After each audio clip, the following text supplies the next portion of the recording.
Now I'm happy to introduce your friend Dobbin, Professor of Sociology at Harvard University.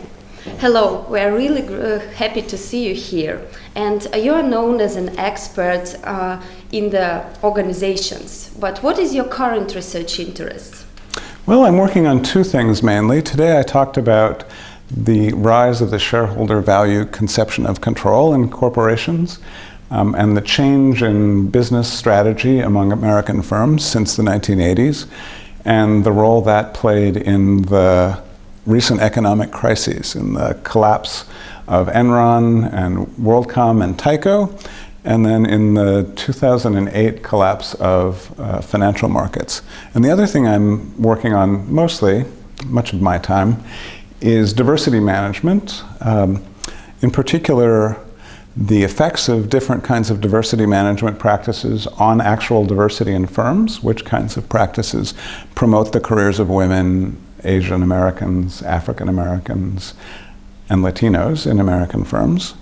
And also the effects of diversity on corporate performance. So if firms increase the number of women in their management ranks, if they increase the number of African Americans in professional jobs, do they see increases in actual profits or stock price performance? I know that you've already presented your paper and it was really great. And can you tell us about your impressions of this first plenary session? Well, I thought it was a terrific session because Glenn Morgan gave a wonderful talk that sketched what's going on in capitalism globally right now, and he made a nice distinction between capitalism as a system and the various forms of capitalism we see in different countries. And he kind of tried to argue that capitalism as a system is alive and well, that is, there's no competing system in the world today, but that particular forms of capitalism are in trouble. So I thought it was a great session because he went first and he made that argument, and then I came and I talked about how the American form of capitalism is in serious trouble now because we have this system that encourages firms to take excessive risk, and although after the crises of 2001, we had Sarbanes-Oxley, a piece of legislation that was designed to prevent that kind of risk-taking.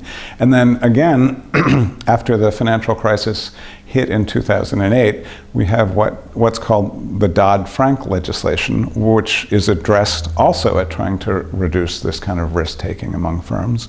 Although we have these pieces of legislation that were designed to prevent another crisis from happening, the main things that caused the crisis, and those are stock options for chief executive officers and a failure of corporate board control over firms, and also the absence of chief executive officer equity holdings in firms, which equity holdings are one of the things that makes firms careful not to take too much risk because the CEO is risking his own money if he makes risky bets. We see that nothing has changed any of those things. So these regulations don't address those problems.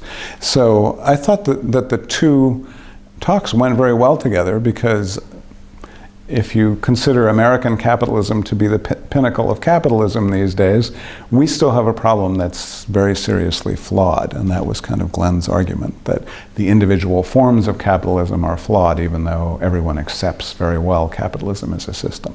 Thank you very much. Thanks very much for having me.